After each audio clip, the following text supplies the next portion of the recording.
Hello and welcome to another correction of writing video by Johnny IELTS.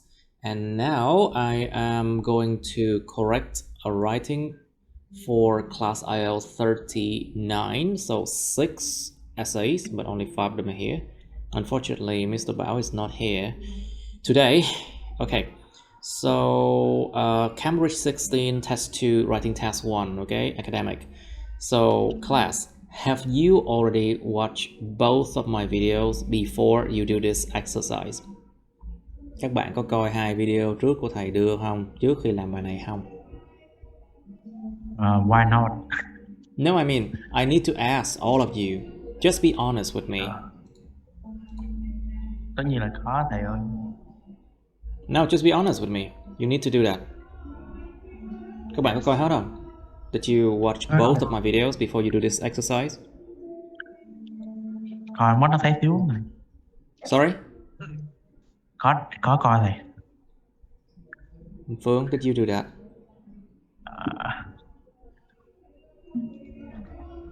Excuse me? Come on, respond, please. Im để làm cái gì? Why do you have to be silent? Why do you have to keep silent? Có coi nè, bài sửa thêm được phần nữa. Wait, do you say half? Tại sao phải coi phần nữa, không coi hết? Trời đất ơi. Why is only half? Anyway, let's just do this one now. Mr. Bao, okay. The diagram below show the manufacturing process for making sugar from sugarcane. Quá trình, cái diagram bên dưới này nó chỉ được cái quá trình sản xuất của chuyện tạo đường từ mía đường. So how sugar is produced from sugarcane, growing from 12 to 18 months, sugarcane, harvesting, and then you crush it, and then purifying juice, and then evaporator, juice becomes syrup, centrifuge, separate sugar crystal from syrup, and then drying and cooling. Hôm qua là lớp IELTS 38 á, họ cũng được sửa cái bài y chang này luôn á.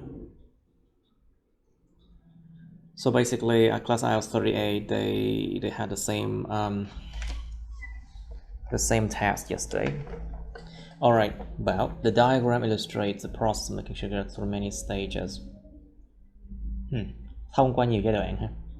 Overall, it's a linear process. Nhìn chung nó là một cái quá trình mà theo một cái đường dẫn thôi ha. A linear process. Yeah, it's quite linear. Nó khá là thi theo một đường á. Consisting of 4 main stages: farming, làm nông ha, crushing, separating, and drying. Okay, good.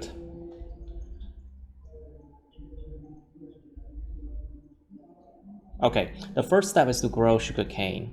Cái bước đầu tiên là để trồng sugarcane. Okay, first step is to grow sugarcane. Mà cái cây này nó tốn khoảng 12 đến 18 tháng để trưởng thành. So basically these two clauses, it doesn't really connect well. Hai cái cụm này nó không có vẻ gì là nó kết nối tốt lắm. Bước đầu tiên là trồng mía đường, nó tốn khoảng 12 đến 18 tháng để trưởng thành. Nó không có sự kết nối lắm. There's no real connection between the two. So like maybe try to change to which here, you know. So make it an indefinite relative clause. Biến nó thành một cái mệnh đề quan hệ không xác định đi, để cho thông tin phụ thêm. An indefinite relative clause to give extra information about growing sugarcane, you know. Nó cung cấp thông tin phụ thêm về cái chuyện trồng sugarcane, mà tốn khoảng 12 đến 18 tháng để trưởng thành. After it has fully grown, sau khi nó đã được trồng cho nó hết luôn, trưởng thành luôn, fully grown, it is harvested either manually or mechanically. Nó được khai thác không bằng tay thì bằng máy. Okay, the manual methods involves farmer removing the leaves first. Đúng rồi, bạn thấy đúng rồi đó. You see, it's remove the leaf first and then chopping the cane. True. Ủa mà có thật sự là loại bỏ cái lá nó ra không vậy? Oh yeah, they have to remove the leaves before the cane is like a stick, right? Cái cây mía đương nhiên là cái cây gì mà chẳng có lá, nó phải remove cái lá trước rồi mới ra được mấy cái cây mía vậy, right? Removing the leaves first and then chopping the canes. While the mechanized methods, lặp lại chữ method này, you repeat the word methods. While the mechanized one, trong khi cái phương pháp bằng máy thì while the mechanized one is used to cut the canes directly. What? Cái bằng máy thì dùng để cắt cái mía này trực tiếp. Ủa, cái nào không trực tiếp? Các bằng tay không trực tiếp hả? Everything is directly, even though you use machines or you use hand to cut it. So basically, maybe try to say, while the mechanized one is used to cut the canes faster. Let's say faster, more effectively. More efficiently chứ, sorry, có hiệu suất tốt hơn. More efficiently. To cut the canes more efficiently. So this adverb provide information about how we cut. Cái adverb này nó sẽ bổ nghĩa cho cái hành vi là cắt như thế nào, cắt một cách có hiệu suất hơn. To cut the canes more efficiently. So you see, of course, it's a machine. It's always, it will work more efficiently, of course. Nó đương nhiên là máy móc thì nó phải làm việc hiệu quả hơn rồi, hiệu suất cao hơn rồi. The harvested canes are then crushed into the juice. Cái juice mình nói nó đầu tiên không có dùng the để xác định nó đâu. So when you mention something for the first time, we don't normally use the, you know, as a definite article. Mà từ xác định the thường dùng lần đầu tiên người ta không nói là the đâu, mà xác định. So I then crush into juice, which later on it's purified by using a limestone filter. Good. Cái chỗ này bạn không cần nói là cái máy gì luôn để mà crush nó thành juice luôn. Here there is no mentioning what type of machine this one is, so you can ignore it. You don't have to mention what kind of machine it is because it's not given here. Cái chỗ này á, nó đâu có cho cái tên của cỗ máy là cỗ máy gì đâu mọi người. Cho nên sao? Cho nên không có cần phải nói là tên máy này máy gì đâu. Mình cứ đi thẳng qua limestone filter cũng được luôn. You can go directly to limestone filter. Next, the purified juice. It's boiled in an evaporator to remove water, which concentrates into a syrup. Dùng động từ cũng được. Okay, you can use a verb to concentrate, làm đặc lại, làm nồng độ tăng lên, làm đặc lại. Which concentrates into a syrup. Nhưng mà bạn hay bị lặp từ nè. You see, you are basically repeating words now. So use the word it to refer to the word syrup, you know, dùng chữ it này để nhắc lại, tham chiếu nhắc lại cái từ syrup, nó ổn hơn, nó đỡ lặp lại từ. It is then poured into a centrifuge where it is spun, right? Moment.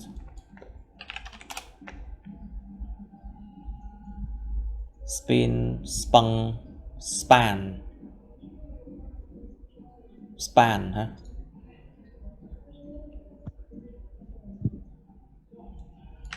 Where it is span? No, basically it spins. We don't say it is spin or span. Người ta nói là nó xoay chứ không có nói là nó được xoay. No, we don't say that. Where it spins, dùng là dạng chủ động nha. It's active form, okay? Where it spins at high speed to separate the sugar crystals. Finally, the crystals. So to replace the word crystal, we can use the word they to refer to it. Có thể dùng chữ they để mà tham chiếu nhắc lại từ sugar crystals này số nhiều, plural form. Finally, they are dried and cooled in a large container to produce finished sugar. It's just sugar, you don't have to say finished sugar. Những cái đường thành phẩm ha. No, we don't say finished sugar, we just say sugar. Careful, cẩn thận nha, có nhiều khi em cho mấy chữ đó vô nó làm bị confused, người ta sẽ không hiểu được nghĩa của nó là gì nha. Trừ điểm. Sometimes when you use fancy words, it causes people to be confused, you know, people can be confused. And as a result, a reduction in your grade. Một sự giảm điểm nha. Linh. Okay, your turn now. The diagram illustrates how to make sugar from sugarcane. The closer inspection highlight. The closer inspection, một sự xem xét cẩn thận hơn. A closer inspection highlights that. Mình nêu ra một cái điều gì cho lần đầu tiên thì mình sẽ thường dùng mạo từ không xác định là an nha mọi người, nhớ không? When you mention something for the first time, you often use a or an, which is indefinite article. Mạo từ không xác định khi mình dùng nó lần đầu tiên. When it already been mentioned, the second time you mention it, you can use the definite article the. Lần thứ hai khi mình nhắc cái điều gì đó thì nó đã được nói tới rồi một lần, cho nên mình sẽ dùng mạo từ xác định the. So here is the first time. A closer inspection highlights that the sugar making procedure, because here the sugar making procedure, we already mentioned at first how to make sugar from sugarcane, right? In the opening part. So here it is the, because it's the same thing, you know. Cái chỗ này khi mà trên đây cái mở bài mà nó nói là làm thế nào để tạo đường từ mía đường, nó chính là cái quá trình mà tạo đường như thế này, cho nên mình đã nhắc đến rồi. Lần thứ hai mình sẽ nói là dùng chữ the, nó xác định rồi mà. The sugar making procedure comprises. Is it comprises of or comprise? Comprise. Check it out.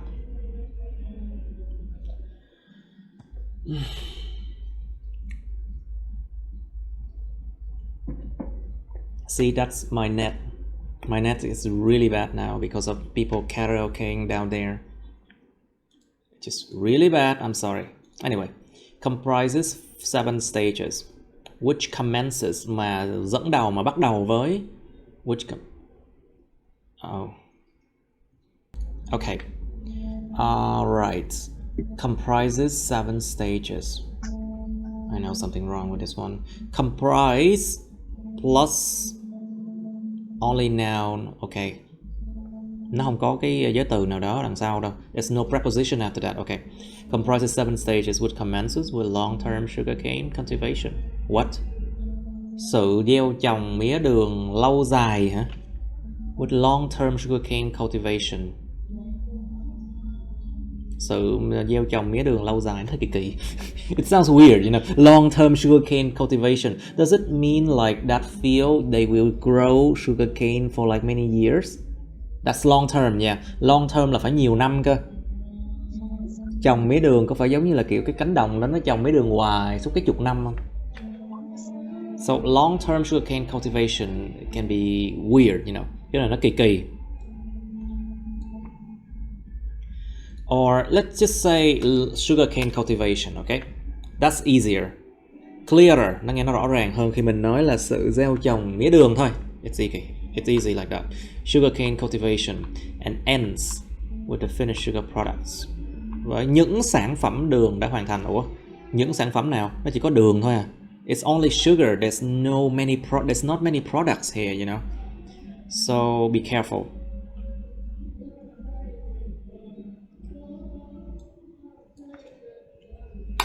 Let's just say it ends with sugar, which is ready for sale. Mình phải làm mọi thứ nó rõ ràng nha. Nhiều khi mình dùng những từ phức tạp quá, người ta sẽ không hiểu được rõ, không làm rõ nghĩa được, sẽ bị trừ điểm dữ lắm. Try to make things clear because sometimes you use like too complicated word formation, những cái sự tạo thành từ word formation mà nó tùm lum lắm. Không nên là phức tạp như vậy. And end with sugar, which is ready for sale. và kết thúc với đường mà là sẵn sàng để bán.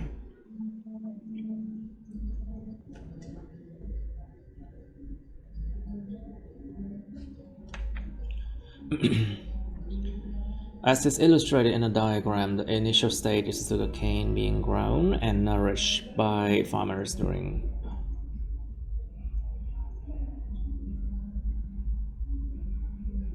Ủa khoan nha, cẩn thận cái giới từ này nha. Be careful with this preposition. Được trồng và được nuôi dưỡng bởi những nông dân trong quá trình từ 12 đến 18 tháng. During 12 to 18 months. Thầy ơi cho em hỏi một cái. Yeah. Cái từ Ask me.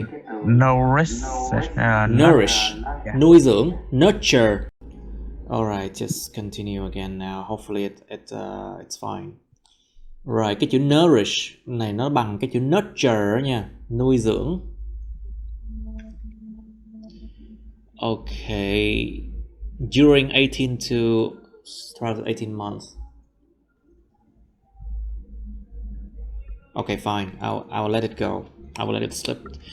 Afterwards, the qualified sugarcane. Làm sao biết nó có chất lượng? How do you know it's qualified? How do you know? Làm thế nào mình biết được nó có chất lượng? This is an assumption you should not make. Đây là một cái sự giả định mà mình không bao giờ nên thực hiện.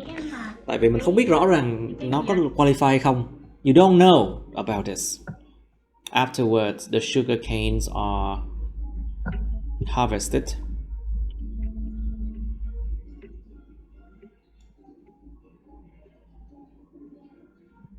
Let's just not repeat the word sugarcane again. Tránh lặp lại chữ sugarcane đi. Bây giờ làm thế nào? Afterward,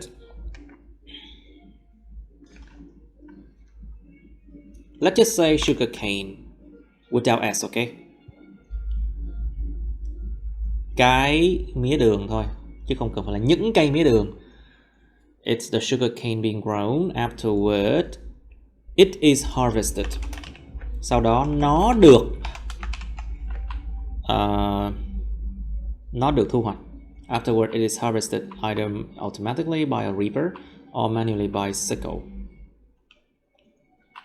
Subsequently, hiệu quả là, kết quả là the crushing process is performed. Khi mình dùng chữ subsequently, khi mình muốn nêu ra quan hệ nhân quả, nhưng mà cái bước này là cái bước tiếp theo chứ không phải là cái bước mà kết quả của cái bước trước, you know. You use subsequently as a result to show a cause and effect relationship, mối quan hệ nhân quả. But this sentence is not the cause and it doesn't have that relationship. So you have to use a different preposition now. Following that, let's just say following that.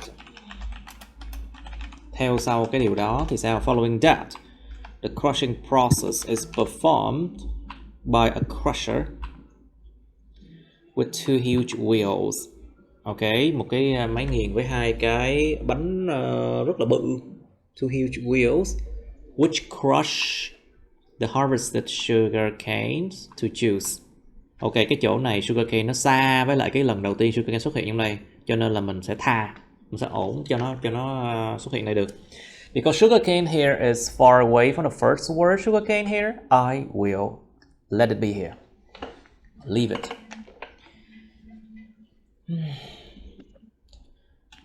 Nè, lặp lại chữ choose nè. You repeat the word choose again. To choose before it is purified through a limestone filter. Trước khi nó được làm cho tinh khiết bởi một cái limestone filter. The fifth step is called evaporation. The filtered sugarcane juice. Ok, cái câu đầu tiên của cái đoạn thì nó nên chính xác, cho nên là mình sẽ không có refer, không có nhắc lại gì cả. So the first sentence of this of the paragraph need to be clear. So people normally do not use referring to a noun, you know, không có dùng là nhắc lại, tham chiếu nhắc lại một danh từ nào đó trước, mà mọi thứ nó phải rõ ràng. The fifth step is called evaporation. The filtered sugar juice. Cái bước thứ 5 thì gọi là làm bốc hơi, mà trong đó in which, mà trong đó cái nước mía mà đã được lọc, nó không phải burn nha, không phải burn nha, burn là đốt cháy mà nó cháy khét luôn á, nó là được làm nóng. This one is not burned, it's heated, be careful. You have to use the right word, you know. Heated to a proper temperature, được làm nóng đến một cái nhiệt độ phù hợp.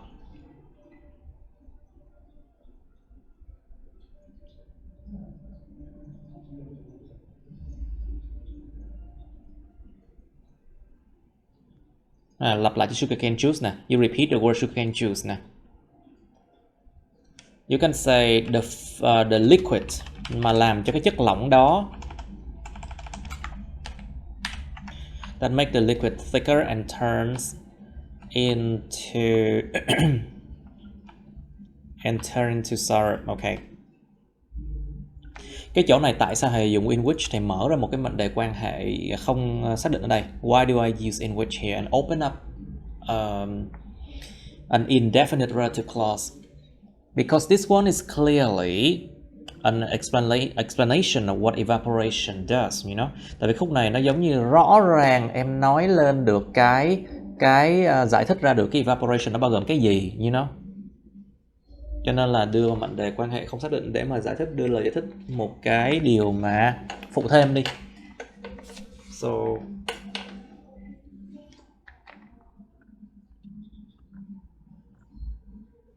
following that, okay. Mình dùng following that rồi nè. I used following that already, so maybe change this one. Then thôi. Just use the word then sau đó. This syrup is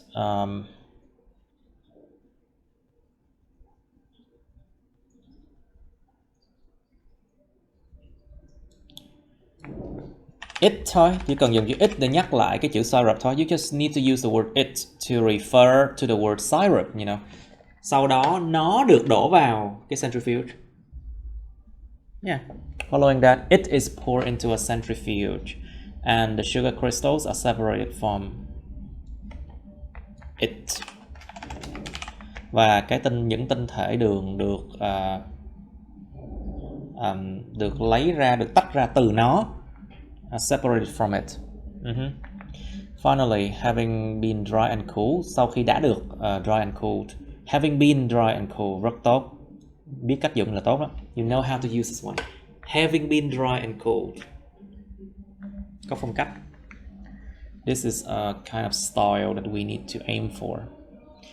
The resulting sugars, những cái đường mà kết quả. No, không phải những cái đường, có một cái đường thôi, một loại đường mà. There's only one kind of sugar there. The resulting sugars are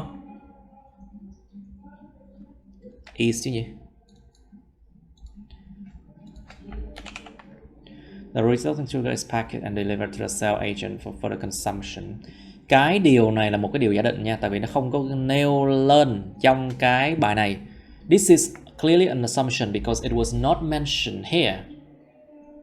It's just sugar, and you assume that it's packaged and delivered to the cell agents for further consumption. Cái điều là điều giả định chắc chắn luôn. Nó làm gì có cái chuyện mà được đóng gói và được đưa đến cái người bán hàng đâu.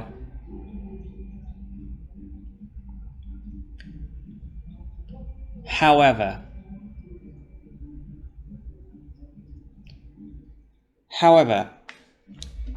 is it a safe assumption? Liệu nó có phải là một sự giả định an toàn không? You can say it's packaged, yes, and delivered to the consumer, yes. But delivered to sales agent sounds a bit too much.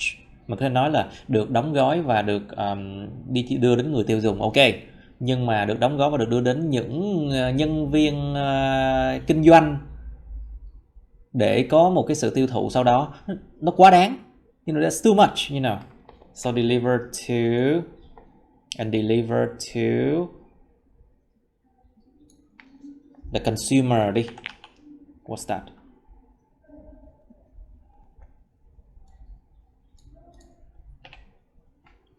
Em hiểu không? Linh em hiểu không tại sao không? You understand why, Linh?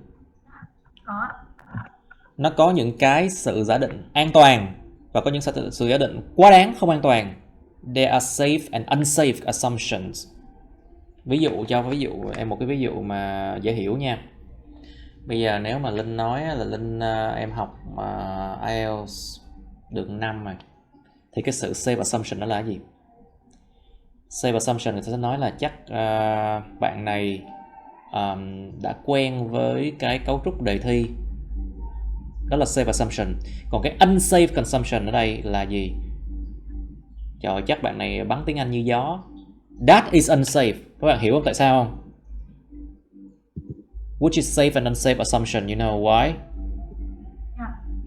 If you have been learning IELTS for 1 year, the safe assumption here is that you are used to the structure of the test. But unsafe assumption here is that people say, oh, your English must have been really good.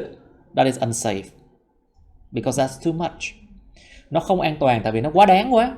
Lỡ đâu sau 1 năm em vẫn không học được nhiều thì sao? What if you have not learned much in 1 year? You know? Yeah. So be careful what you are assuming. Phải cẩn thận những cái mình đang giả định. That is not provided in the essay title, okay? Những cái điều giả định mình không được cho trong cái bài. Phải rất cẩn thận ở đó. Alright, Lâm Anh.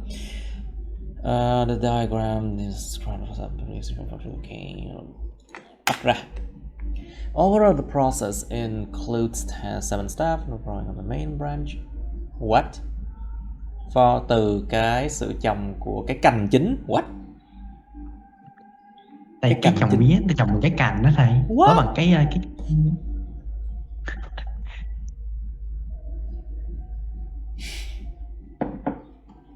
Wait, are you sure? Cành chính hả? đúng, em nghĩ thế, tại em thấy người ta hay để nguyên cái cành mía xuống. Nhưng mà cái Cái này là ngọn. có không? Cái này có không? Cái này trên này có ghi ra không? Is it provided No. here? Is it a main branch? Careful, is it safe or unsafe assumption? Có an toàn không? Có giả định an toàn không? I don't think you should do that. From the growing of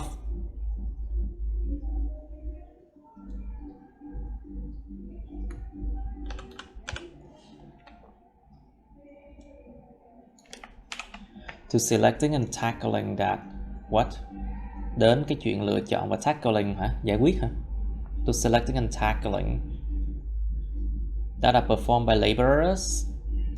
Giọng Anh thì thêm chữ U đi. British, we use the U here, you know. Laborer and machines.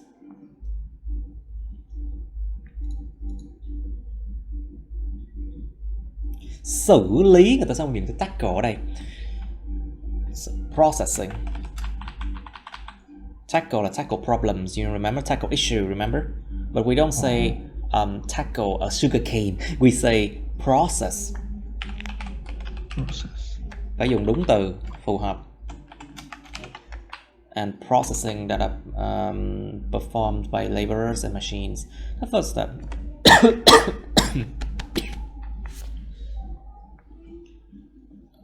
12 tháng, 18 tháng là 1 năm đến 1 năm rưỡi, đúng rồi. Exactly. Within 1 to 1.5 years to reach a particular stage it can be harvested. Để đạt được một cái giai đoạn cụ thể mà chúng có thể được thu hoạch. Okay, good. Afterwards. Phẩy, thiếu dấu phẩy không được nha. Mấy cái cú pháp, vì mấy cái cú pháp sai mà bị trừ điểm, thiếu chấm dấu phẩy xong mà bị trừ điểm là những cái rất không đáng phạm phải. Remember, punctuation, the comma or period, it is grammar, yes, and if you do not do it well, minus, you got a minus, bị trừ điểm.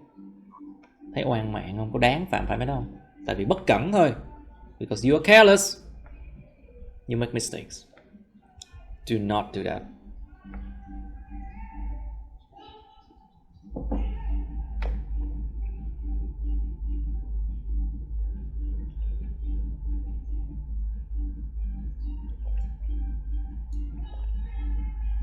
Có hai cách. There are two ways in which the farmer. Có hai cách mà trong đó những người nông dân sẽ thu hoạch nó. There are two ways in which the farmer will harvest it. Xong rồi hai chấm ở đây đưa ra ví dụ by using a tricycle or driving industrial machines. Có hai cách mà trong đó những người nông dân sẽ thu hoạch nó. Hai chấm. Thứ nhất sử dụng là cái liềm, và thứ hai sử dụng những cỗ máy công nghiệp, lái những cỗ máy công nghiệp ha. There are two ways in which the farmers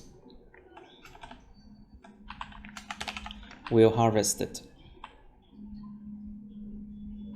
It here can refer to sugarcane harvest, you know. Cái chữ it này có thể nhắc lại là cái chuyện mà thu hoạch sugarcane, you know.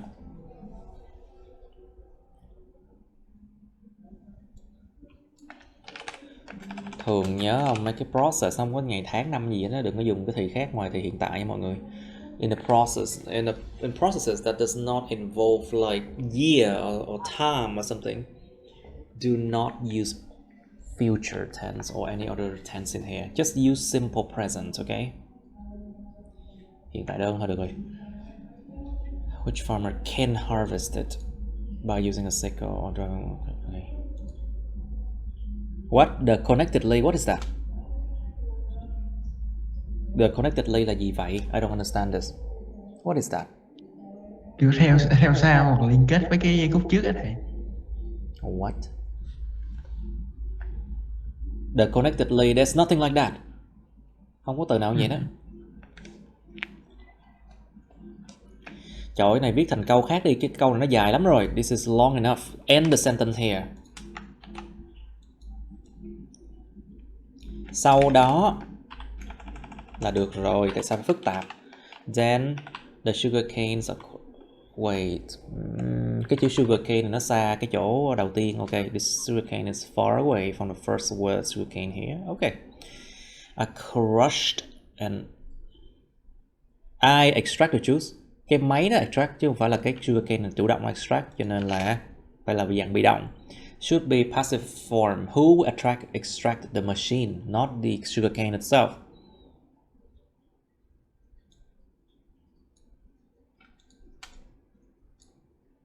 Và sau đó cái juice này nó được lấy ra. And then the juice is extracted.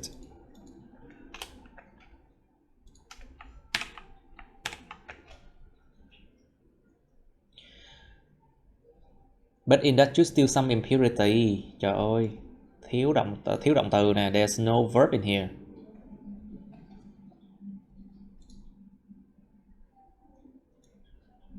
Có thể ghi là cái juice này được extracted, xong thêm một cái thông tin phụ thêm vào. You can provide an extra information here with some with possible impurities, với những cái tạp chất có thể có. With possible impurities, này thông tin phụ thêm thôi, cho nên để trong cái ngoặc này, trong cái file phẩy này. This is an extra information, you know. Put it in the two comma, you know.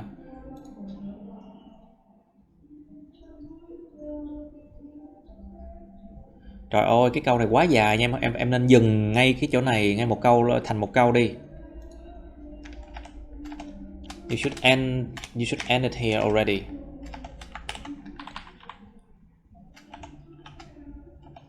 Tại sao dùng sai thì nữa nè? Wrong tense.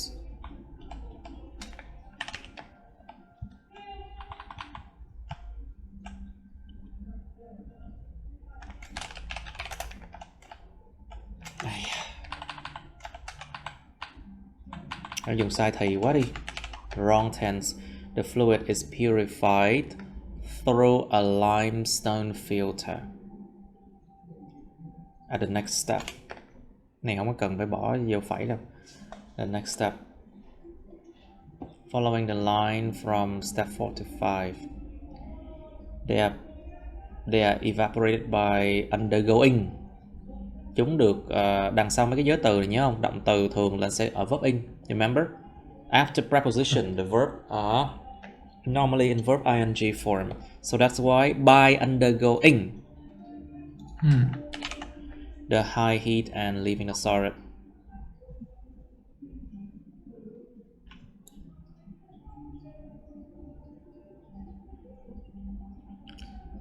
Cái đây là nhắc về cái gì vậy Lâm Anh? Sai chủ ngữ, sai tùm lum đó.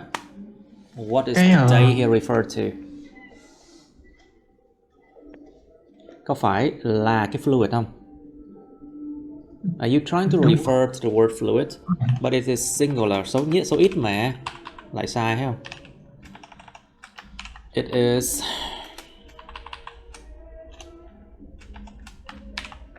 evaporated by undergoing a high heat. And cái gì nó rời khỏi cái syrup? Chính là cái nước. Water. Chính là cái nước. Em nó ghi em ghi cái gì nó rời syrup nó không rõ ràng. It's not clear what leaves the syrup.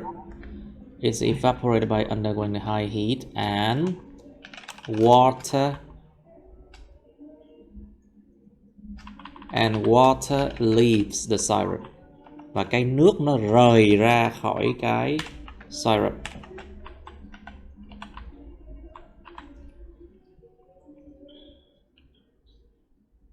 Cái dụ rõ ràng về ý nghĩa nó quan trọng cực kỳ nha mọi người.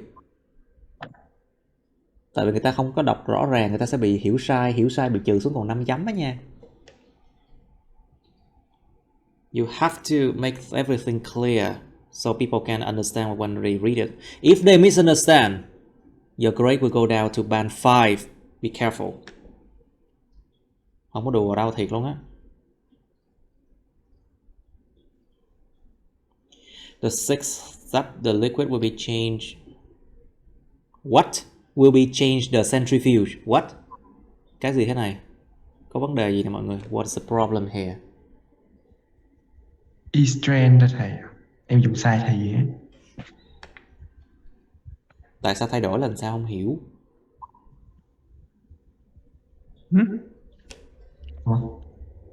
Vận chuyển ấy, được chuyển tới.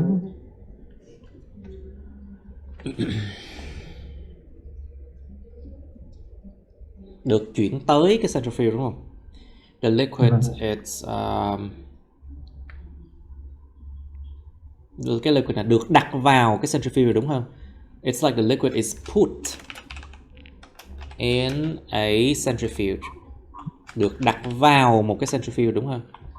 It's put in a centrifuge. And with the high speed of the centrifuge, lại lặp lại nè.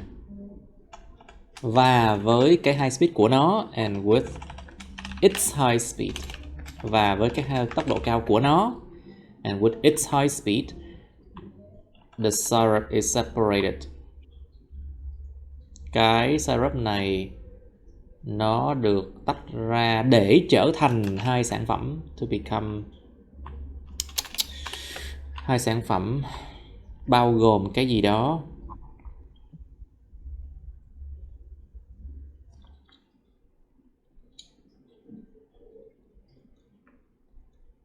Ủa nghe sai, cái này nghe sai mọi người, có gì sai không mọi người, thấy sai không? Something's wrong in terms of logic class. What's wrong?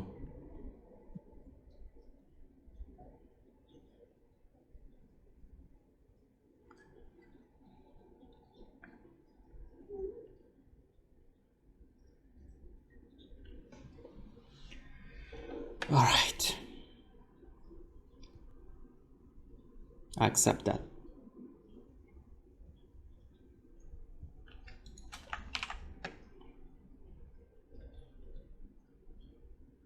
Lặp lại quá trời luôn nè, like a lot of repetition. Mà nó hai sản phẩm bao gồm cái fluid and sugar crystals mà nó được giữ lại. Và tại sao phải là bỏ cái dấu phẩy mà biến nó thành mệnh đề quan hệ xác định mọi người? You remember? Why do I have to eliminate the comma and I use a definite relative clause here? Mệnh đề quan hệ xác định nó dùng để bổ nghĩa cho cái gì? What's the definite relative clause used for? Nó dùng để bổ nghĩa cho cái danh từ đứng trước cái mệnh đề đó. It used to give information about the noun directly before that.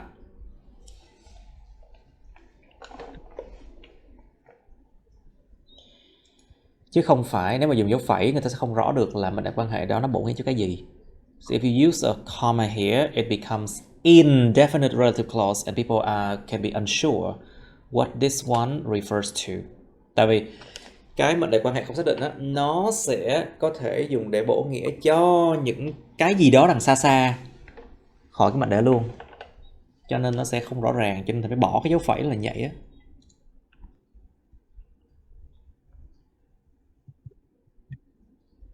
Mà được giữ lại và được pass to the final step. In which sugar crystal, lặp lại nè.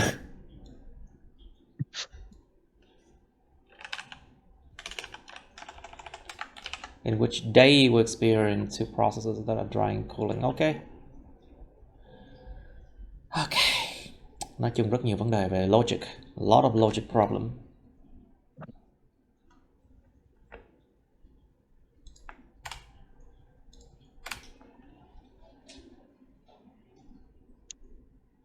Nhìn nói một cách chung chung, chờ bài viết xong rồi ghi là nói một cách chung chung, có vấn đề gì không? It is writing and you say generally speaking, what's the problem? Phương, what's the problem? Trời, tắt mic sao nói? You turn off your microphone, how could you say something? Come on. Just say generally. Nhìn chung thôi. Okay.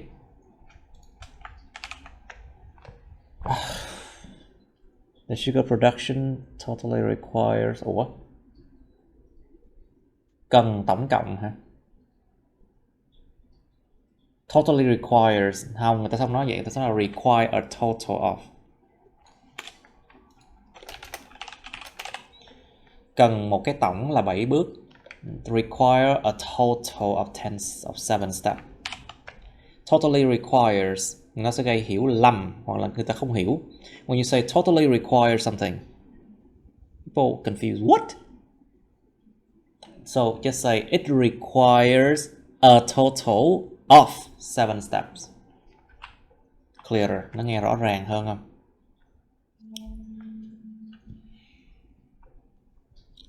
Beginning with planting long-term month sugarcane. What? Cái gì thế này? Long-term month sugarcane. What? Những tháng dài lâu, những mía đường tháng dài lâu. What? Planting long-term sugarcane. Đó, bạn thấy không? Đây là cái ví dụ của cái chuyện mà chế ra những cái từ mà nó đắp vào thêm, xong rồi người ta không hiểu gì hết. This is an example of bad word formation. Sự tạo thành từ bằng cách đắp những cái từ nhỏ lại với nhau. Word formation problem. People might not understand what it means. Long-term month. Beginning with planting sugarcane là được rồi, nó rõ nghĩa rồi. Beginning with planting sugarcane. And ending with... Lại này, ủa cái chỗ này sẽ y chang cái bài trước vậy Thanh Phương? Why do you make the same mistake as the other people? Em phạm phải y chang cái lỗi với bạn trước đó luôn á.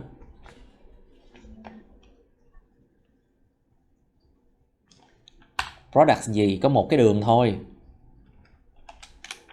It's only one sugar with a finished sugar product, với một cái sản phẩm đường hoàn chỉnh.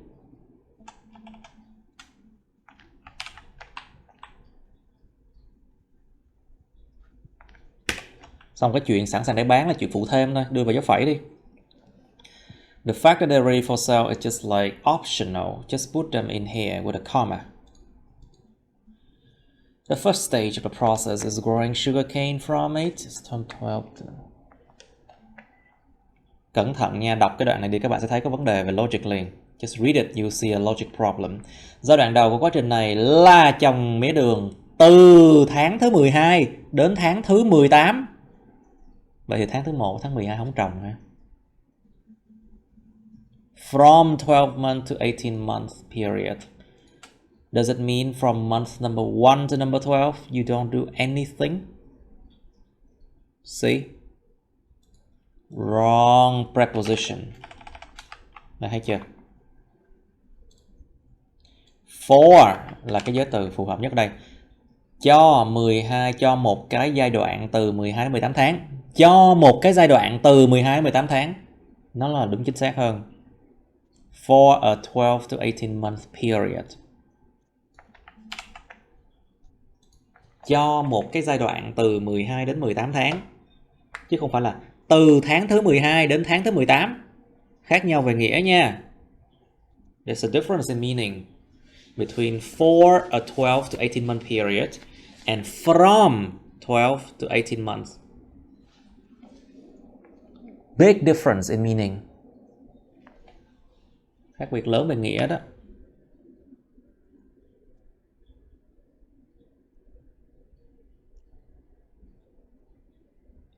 Next, these sugar canes are okay. These thôi, cần phải lặp lại, don't need to repeat. Just use the word these, you know. Những cái đó are then crushed by crush machine.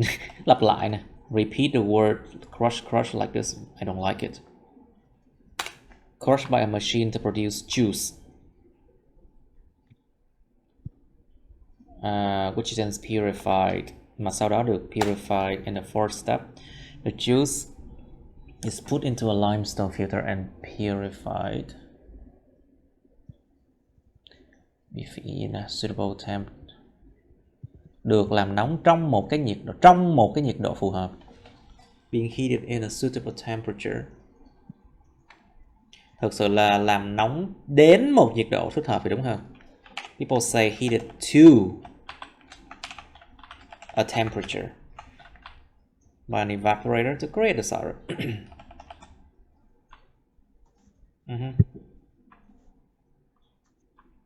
Rất hay. Theo sau đó những cái tinh thể đường được tách ra bằng máy từ cái siro trong một cái thiết bị gọi là cái centrifuge. Okay, good. In a device called the centrifuge. The final step involves drying and cooling sugar crystals. Lặp lại cho sugar crystal nè.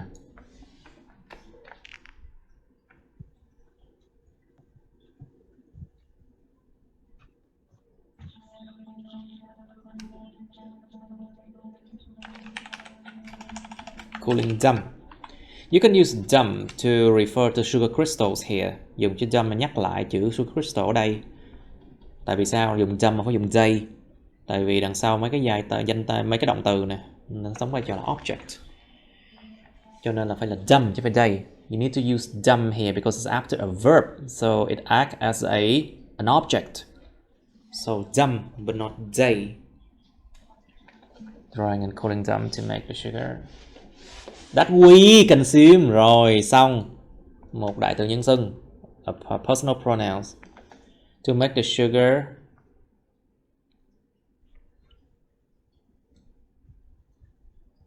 for consumption là được rồi. Trời ơi, tránh đại từ nhân xưng nha, nhớ không? Sao làm cho cái văn nó trở nên nó kém trịnh trọng đi, giảm điểm xuống. Try to avoid personal pronouns because it makes the essay less formal. To make the sugar for consumption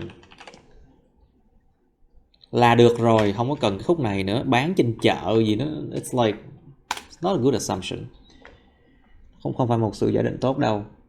Just end it here, kết thúc ở đây thôi. Tạo ra đường cho sự tiêu thụ là được. End it there. Just make the sugar for consumption. You should end it there. Okay. Đó, thấy nhiều thứ không? See that's a but 141 words. 141 từ chưa đủ chữ nè. Chưa đủ chữ là bị trừ điểm nát nước luôn á về cái task response á. If you don't have enough words, it's like a very bad task response and that affects your grade a lot. Ảnh hưởng điểm lắm luôn á nha mọi người. Nếu viết không đủ chữ.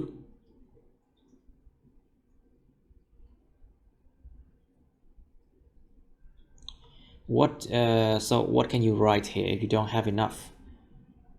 You can basically describe the machine here, or you can describe the tractors here, or you can describe this evaporator.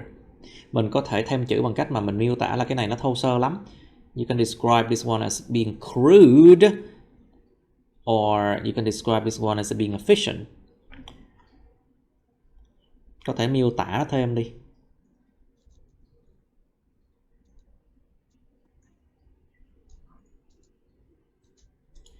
By a crude machine, let's just say, to produce juice, which is then purified.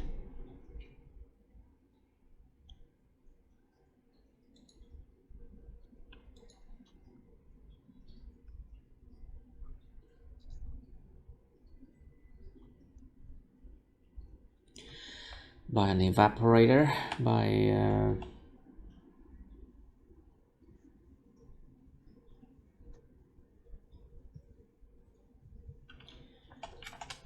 a seemingly nhìn có vẻ như là by a seemingly simple evaporator, bởi một cái evaporator mà nhìn có vẻ đơn giản.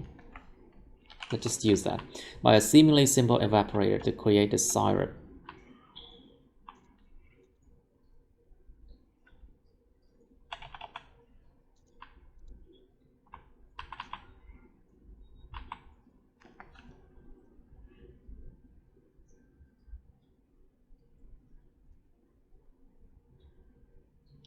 What else can you do?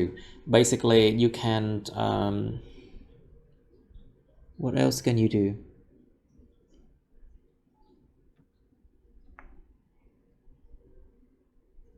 Mình còn gì được nữa ta? What else can you say? But anyway, you should try to write more, like about 165, something like that is perfect. Khoảng 165 chữ hoặc 170 là ổn nha. Chứ đừng có ngắn như vậy là không được nha. You cannot put it like this. It's too short. Anyway, Ngân, your turn. The diagram illustrates the production process in which sugar is made from sugar canes. Miss Ngân, are you there? Bật mic nè, các bạn đừng có tắt mic như vậy, trời ơi. Là thầy hỏi cái gì cũng im hết đó. Em đang ổn lắm ạ. I don't hear anything. Okay. Look, my program can eliminate noise. Cái này nó chống được tiếng ồn rất là ổn luôn á. I can eliminate noise. We don't hear anything from you. It's okay. Keep it on. So when I ask you something, you can answer it.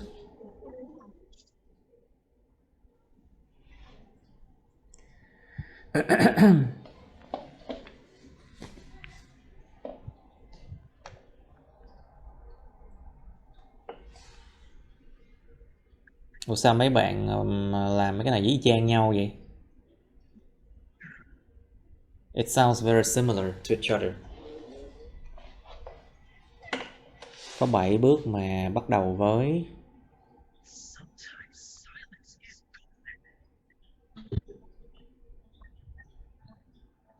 okay.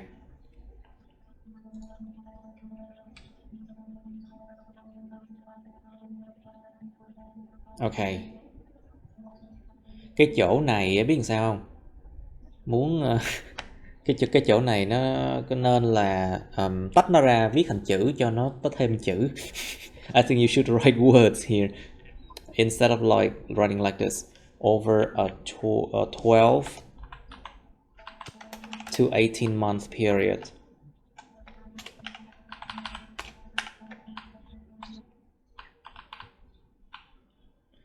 And stalks are then những cái cành hả?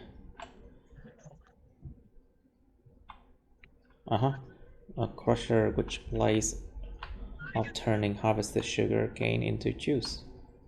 Cái câu này nó không hoàn chỉnh nè Ngân. I told you turn on the microphone. Hello.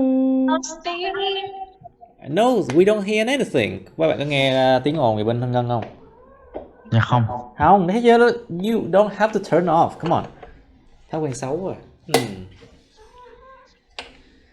Anyway, các câu này có vấn đề gì nè Ngân? Nó không có hoàn chỉnh. Em nhìn đi, nhìn kỹ sẽ không hoàn chỉnh. Về văn phạm, it's not complete in terms of grammar. Careful. A crusher subject, which play the role of turning harvest sugar into juice. This one is a relative clause that provides information about a crusher. So this is not a sentence because it doesn't have a main verb. Cái câu này nó không có động từ chính nha, tại vì cái khúc này nó là cái mệnh đề quan hệ xác định để bổ nghĩa chữ a crusher rồi. Cho nên là không có động từ chính, chứng tỏ cái này không thành câu. Sai về ngữ pháp. Wrong in terms of grammar. A crusher. Bỏ cái này đi là được thôi. Just eliminate this one.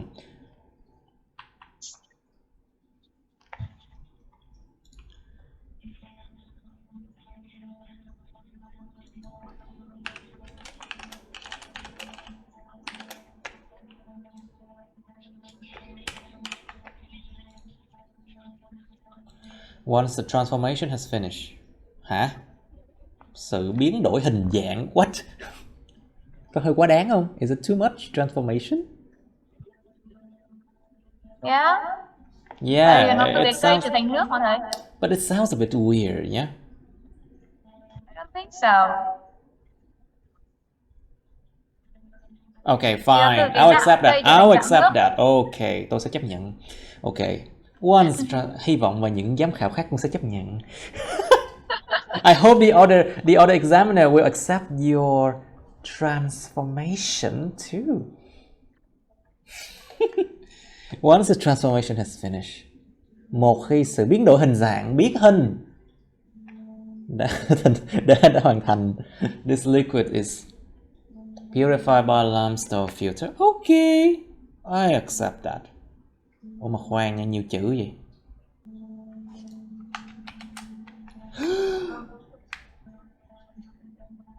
Hơi bị nguy hiểm nha. It's a bit dangerously close to the limit. See?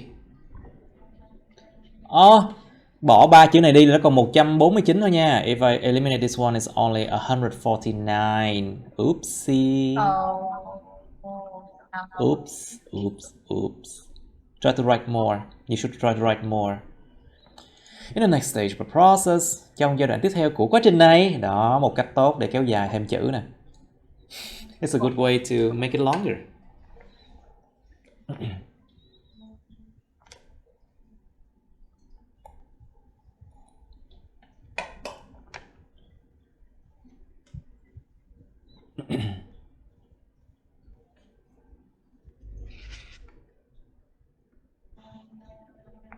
Okay. Nail lần đầu tiên em nail là một cái evaporator. Remember, the first time you mentioned an evaporator, so use an, okay? It's heated in an evaporator and then converted into syrup by high temperature methods. Và sau đó được chuyển thành syrup bởi một phương pháp nhiệt độ cao.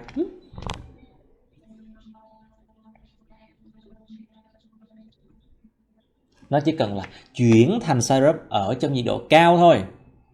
Tự nhiên có cái này nó gây ra một cái sự hiểu lầm. You see, not always having a lot of big words together is good. Not always.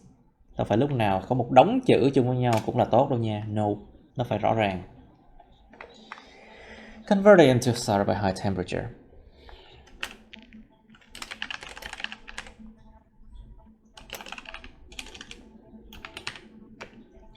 After that, having been filled and separated by a centrifuge, sau khi được lấp đầy và được tách ra bởi một cái centrifuge, the syrup is converted into dùng chữ convert một lần nữa phải không ta? Did you use converted already? Oh yes, you did.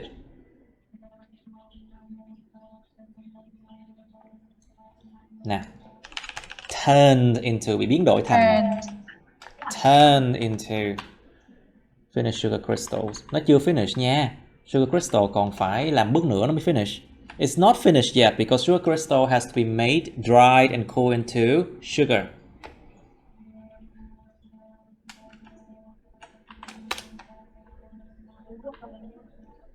Finally, the sugars are achieved.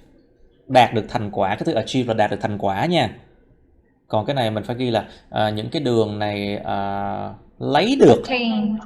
Obtain. I think obtain is the right word, not achieve. Yeah.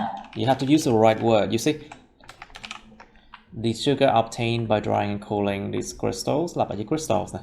You repeat the word crystals again.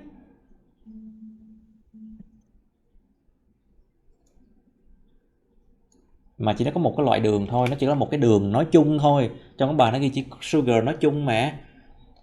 In the essay they say sugar in general and you say sugar with S. What?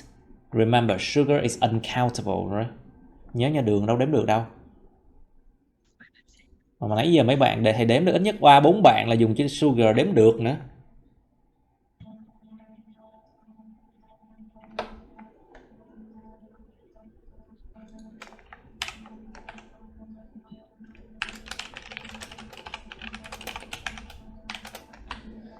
It's okay, I'm drying and cooling these crystals.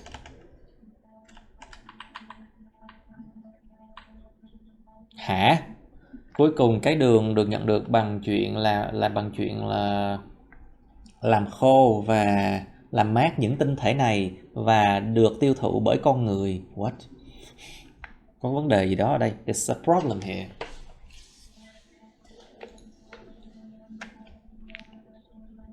And it is ready to be consumed by people. Để chớ thêm chữ. Và nó sẵn sàng để được tiêu thụ bởi con người đi. So it is ready to be consumed by people.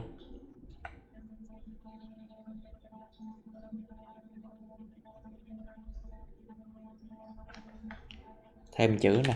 It is then ready to be consumed by people. Và sau đó nó sẵn sàng để được tiêu thụ bởi con người. Okay, let's see how well we do this. Dangerously close again.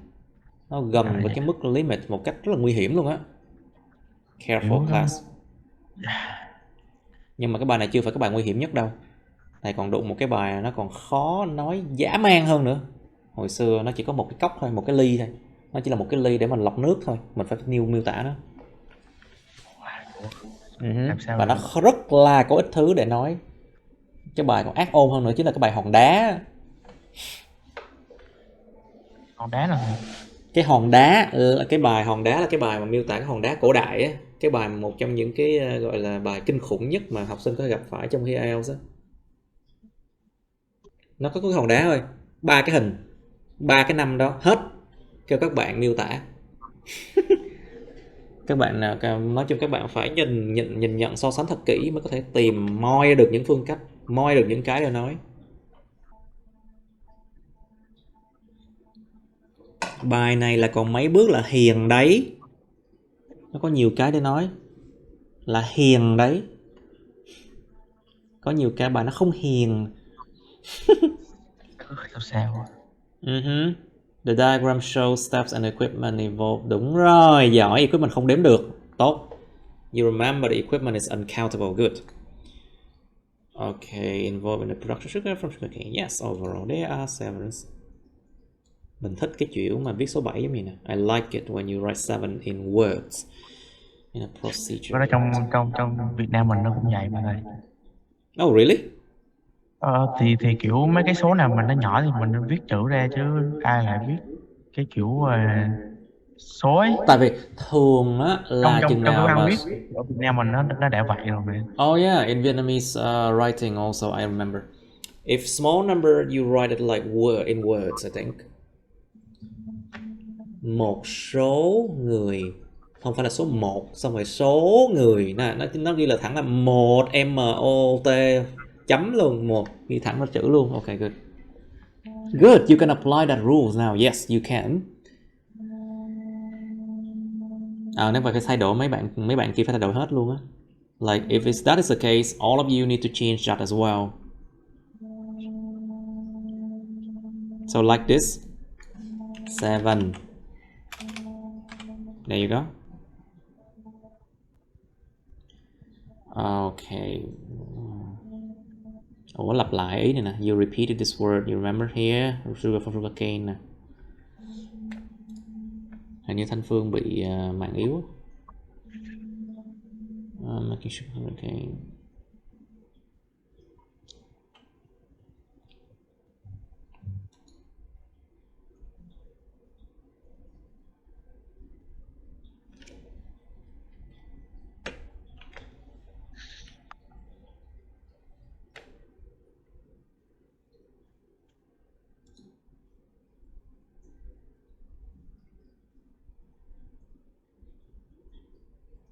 Nên là một cái quá trình mà gọi là vật lý. Tại vì em trồng nó, xong rồi em dùng rất là nhiều cái điều kiện vật lý để em crush nó, em tách nó ra, đều là những cái phương pháp vật lý cả. So all of the crushing and centrifuging, filtering, it's all like physical method, you know. And growing is actually, growing and harvesting is physical too. Nó mang tính thể chất, nó đòi hỏi thể lực. So maybe just use the word physical, I think. The seventh step in the physical procedure, in the physical, let's just say process, okay? In the physical process to make to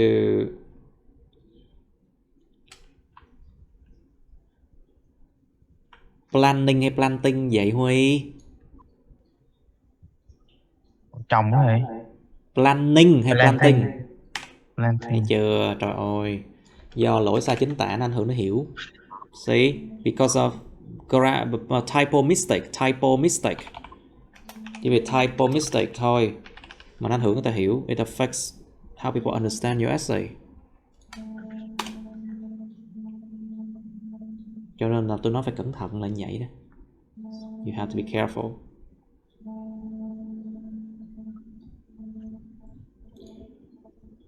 Ta dùng sai thì nè, you see, wrong tense. It takes, mà là nguyên cả cái bài sai thì hết luôn đó.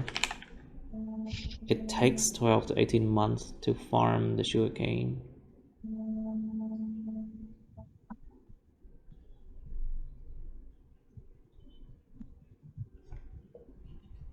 When fully mature, phải khi trưởng thành hoàn toàn. When fully mature, sugarcane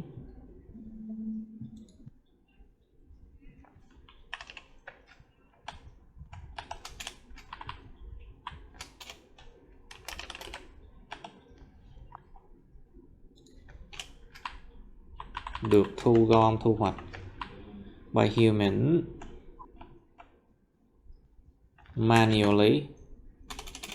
It's collected manually by human chứ nhỉ? Được thu gom bằng tay bởi con người, bởi những người làm công đi. Ok, by workers. Or sugarcane cutting machines, hoặc là những cỗ máy cắt mía. After that, they harvest the sugarcane. Lặp lại quá trời luôn á. You're repeating a lot of words here. Hơi tắt nữa. Moment. Is it sugarcane one word or một từ hả? Nó là hai từ chứ. It's two words actually. Hai từ mà thầy. Tại em thấy trong cái video thầy cũng có nói tới cái vấn đề này. Nó là hai từ. Mà em lặp lại sugarcane quá nhiều nè. Nhưng mà cái sugarcane này là danh từ, còn cái sugarcane đóng vai trò là tính từ để bổ nghĩa cho cái machine, cho nên có thể maybe chấp nhận được. Ok. Or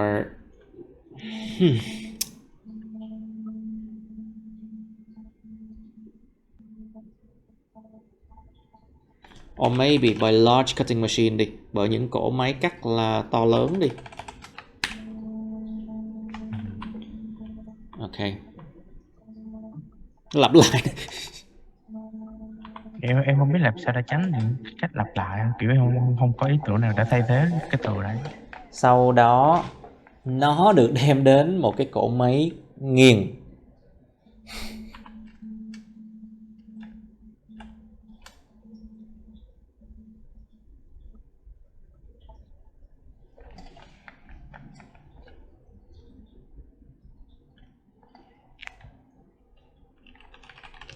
Những cái cành mà được harvested, the harvested stalks. Taken to chứ không phải taken away nha. Taken away là đem đi luôn. Taken to là đem đến. Ok, dạ ok này. Taken to.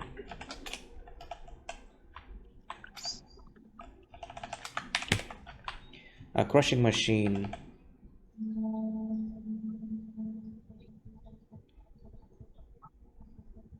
Ok, chữ it này là thay thế chữ machine nè. It here replace machine, good. Mà dùng sai thì rồi. Wrong tense again. It transforms.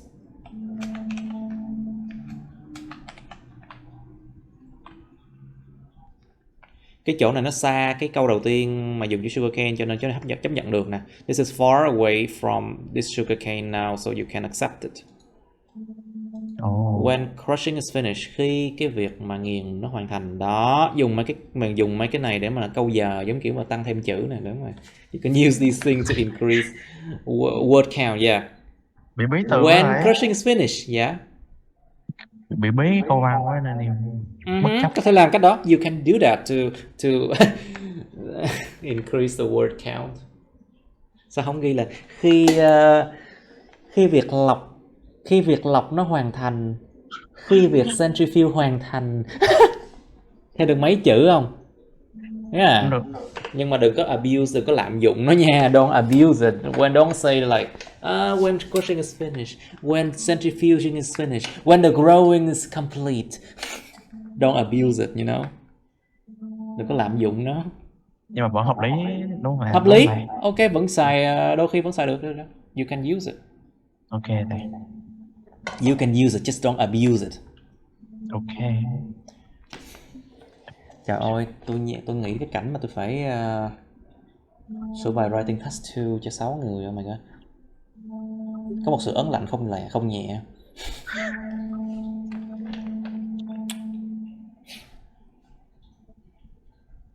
But don't worry, Bảo vừa mới nói là Bảo bị tăng thêm ca, Bảo không học được nữa, còn 5 người thôi. Tội ghê, Bảo bị tăng thêm môn học nữa, xong rồi chịu hết nổi, áp lực lắm. Mọi người gửi tin nhắn động viên Bảo đi.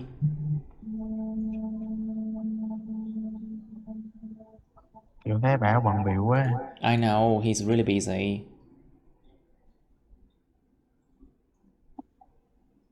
Nè, cái chỗ này tại sao dùng động từ thể bị động, thể chủ động nè.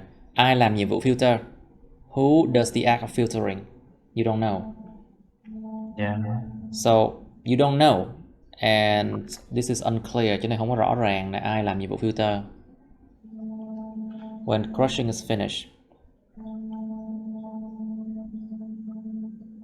Mà nếu mình đổi thành có thể là ED. the filtering process of the juice by limestone filter. Quá trình lọc của cái chất dịch này bởi một cái limestone filter. Chị hàng chữ ớn không?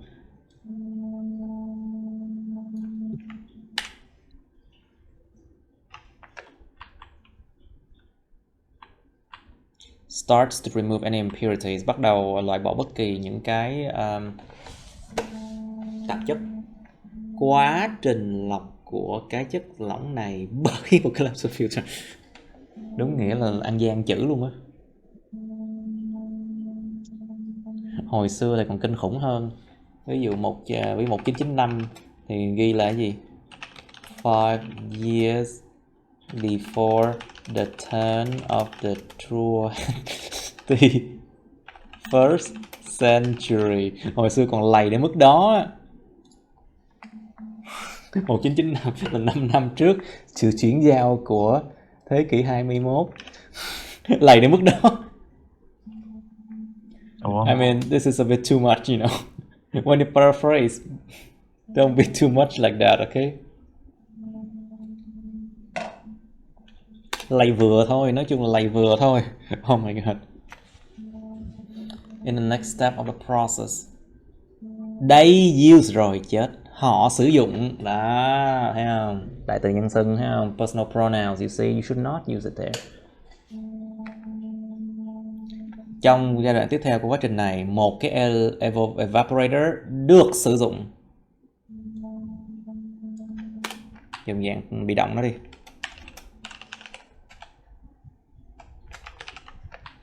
To convert the juice into syrup.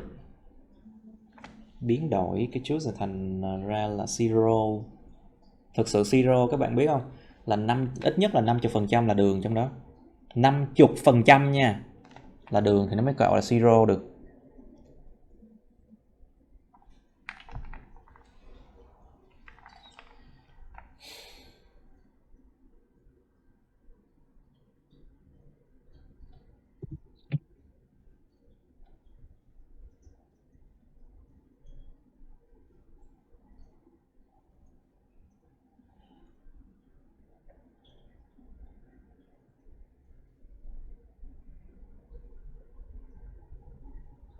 Dùng chữ it đây để thay thế syrup nè. You can use it to replace the word syrup here. It is poured into a centrifuge to sort to sugar crystal, để mà phân loại thành sugar crystals. Finally, the sugar is obtained by drying and cooling these crystals. Lặp lại nè.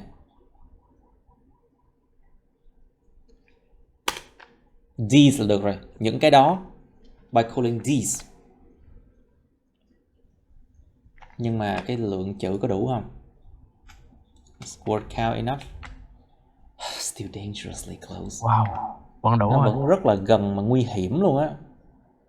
Anyway, not too bad. Actually, not too bad for the third essay. Với một cái bài mà essay số 3 các bạn làm thì cũng không quá tệ. It's not too bad.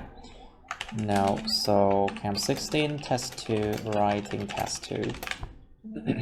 Tôi nghĩ nói chuyện tôi phải chấm mấy bài writing test 2 mà nó dài, tôi nhức đầu luôn. Alright, this is something you have to do later, okay? Okay, that's the end of my videos. Please like, share this video with your friends, subscribe to my YouTube channel, and press on the bell button next to the subscribe button so you can get notified about my new uploads, okay? You can also press follow my Facebook, but please don't add me on Facebook as friends, okay? Cảm ơn các bạn đã theo dõi nha. Các bạn hãy nhấn vào like, chia sẻ video này bạn bè các bạn.